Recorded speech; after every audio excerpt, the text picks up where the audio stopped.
வணக்கம். என்னுடைய பெயர் வசந்தி. நான் இங்கே சிட்னி ஆஸ்திரேலியாவிலேருந்து பேசுகிறேன். எனக்கு கடவுள் சேவையுடைய கனெக்ஷன் கிடைச்சது எனக்கு உண்மையிலே கடவுளே கொடுத்த ஒரு கிஃப்ட்டுன்னு நினைப்பேன். அவங்களுடைய ரொம்ப சுத்தமான ஒரு சேவை எல்லாருக்கும் ஃபஸ்ட்டு கனெக்ஷன் கிடைச்சது சந்திரபோஸ் மூலயமா. அவர் என்னுடைய ஸ்டூடெண்ட்டு. அவர் சொல்லுவார், மேம் நாங்கள் இதெல்லாம் பண்ணுறோம். எனக்கு ரொம்ப சந்தோஷமாக இருக்கும், ஆச்சரியமாகவும் இருக்கும்.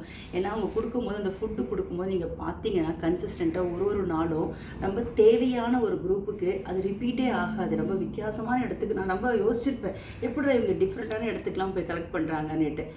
அவங்களுக்கு ரொம்ப அழகாக அது ஒரு அன்போடு அதுவோடு அவங்களுக்கு ஒரு சாப்பாடு, அதில் ஒரு ஊறுகாய், அதில் ஒரு பொரியல், தண்ணி எல்லாத்தையும் சேர்த்து கொடுத்து ஒரு மனுஷனுடைய இமீடியட் பசியை ஆற்றுறதுங்கிறது அவ்வளோ ஈஸியானது கிடையாது.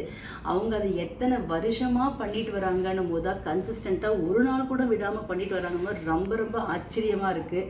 ரொம்ப அனுபவிக்க தகுந்த ஒரு இதுவாக இருக்குது. ஸோ எனக்கு ரொம்ப பிடிச்சது என்னென்னா, அவங்க அந்த ஒரு தேவைகள், இப்போ எனக்கு போஸ் சொல்லுவார், இப்போ எனக்கு இது தேவை இருக்குது மேம், இவங்களுக்கு இந்த மாதிரி இருக்குன்னு நான் உடனடியே யோசிக்காமலே கொடுத்துருவேன். ஏன்னா ஒரு நம்பிக்கை, அவங்க கரெக்டான மக்களுக்கு அதை கொண்டு போய் சேர்க்குறாங்க. யாருக்கு தேவையோ அவங்களுக்கு கொண்டு போய் சேர்க்குறாங்க. அந்த தேவை அவங்களுக்கு சந்தோஷத்தை நம்மக்கிட்ட ஷேர் பண்ணுவாங்க ஒரு சின்ன வீடியோ கிளிப்பில். இதெல்லாம் ஒரு மறக்க முடியாத ஒரு அனுபவம். எனக்கு அவ்வளோ ரொம்ப ஒரு சந்தோஷமாக இருக்கும் அதை பார்க்கும்போது. உங்களுடைய 10 வருட ஆண்டு தின விழாவுக்கு நான் வரணும்னு நினச்சேன், ஆனால் என்னால் முடியல.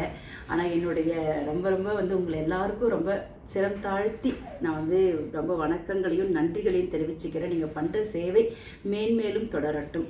நன்றி, வணக்கம்.